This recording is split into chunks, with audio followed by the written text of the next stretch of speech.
Hello my dears. ഓരോ ദിവസവും ഓരോ ഓർമ്മപ്പെടുത്തലാണല്ലേ. ഇന്നെന്താ പ്രത്യേകത? October 10 world mental health day, ലോക മാനസികാരോഗ്യ ദിനം. അങ്ങനെയൊക്കെ പറഞ്ഞാൽ എന്താ അല്ലേ?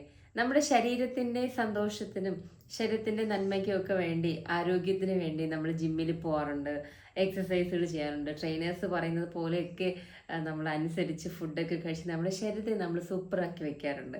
നമുക്ക് ഇഷ്ടമുള്ള ഭക്ഷണം കഴിക്കുന്നു, ഇഷ്ടമുള്ള ഡ്രസ്സ് ചെയ്യുന്നു അല്ലേ? ഇതൊക്കെ ചെയ്യുന്നത് നമ്മുടെ ശരീരത്തിന് വേണ്ടിയാണ്. അതുപോലെ നിങ്ങളുടെ മനസ്സിന് വേണ്ടി നിങ്ങൾ എന്തൊക്കെ ചെയ്യാറുണ്ട്? എന്തെങ്കിലും ചെയ്യാറുണ്ടോ? മനസ്സ്, നമ്മളെ അറിയുന്ന നമ്മുടെ മനസ്സിന് എന്തെങ്കിലും സമ്മാനങ്ങൾ കൊടുക്കാറുണ്ടോ? നമ്മുടെ മനസ്സിൻ്റെ ആരോഗ്യത്തിന് വേണ്ടി നമുക്ക് എന്തൊക്കെ ചെയ്യാം? നമ്മുടെ മനസ്സിൽ ആവശ്യമുള്ളതും ആവശ്യമില്ലാത്തതായാലും ഒരുപാട് കാര്യങ്ങൾ നമ്മളിങ്ങനെ ഡംപ് ചെയ്തിട്ടേക്കാണ്. അപ്പോൾ ആ ഡംപിങ് ഒക്കെ, ആ വേസ്റ്റ് മെറ്റീരിയൽസ് ഒക്കെ എടുത്ത് കളഞ്ഞ് നമ്മുടെ മനസ്സിനെ ശുദ്ധമാക്കുക എന്നതുകൊണ്ട് ഈ വേൾഡ് മെൻ്റൽ ഹെൽത്ത് ഡേ കൊണ്ട് ഉദ്ദേശിക്കുന്നത്. നമ്മുടെ മനസ്സിനെ നമ്മൾ എങ്ങനെ ക്ലെൻസ് ചെയ്ത് ക്ലിയർ ആക്കുന്നത്, എങ്ങനെയൊക്കെ നമുക്ക് മനസ്സിനെ വ്യക്തമായിട്ടും നമുക്ക് കാണാൻ പറ്റുന്ന ഒരു കണ്ണാടി പോലെ ക്ലിയർ ആക്കി എടുക്കാം. മുഖം മനസ്സിൻ്റെ കണ്ണാടി എന്ന് നമ്മൾ കേട്ടിട്ടില്ലേ? അപ്പോൾ നമ്മുടെ മനസ്സിനെ എങ്ങനെ സൂപ്പർബാക്കി എടുക്കാം?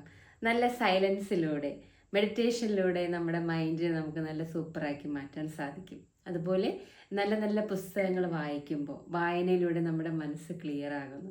നല്ല നല്ല യാത്രകൾ ചെയ്യുന്നതിലൂടെ, നമ്മുടെ നല്ല സുഹൃത്തുക്കളുമായി നമ്മൾ അല്പസമയം ചിലവഴിക്കുമ്പോൾ, അവരുമായിട്ട് ഔട്ടിങ്ങിന് പോകുമ്പോൾ, അവരുമായിട്ട് ഫുഡ് കഴിക്കുമ്പോൾ, നമുക്ക് ഇഷ്ടമുള്ളവരുമായി ഇഷ്ടപ്പെട്ട രീതിയിൽ ഇഷ്ടമുള്ള ഓരോ കാര്യങ്ങൾ ചെയ്യുമ്പോൾ അവിടെ നമ്മുടെ ശരീരവും മനസ്സും ഒരുപോലെ സന്തോഷിക്കുകയാണ്. അപ്പോൾ നമ്മുടെ മനസ്സിൻ്റെ ആരോഗ്യം ശരീരത്തിൻ്റെ ആരോഗ്യം പോലെ പ്രധാനമുള്ളത് തന്നെയാണ്.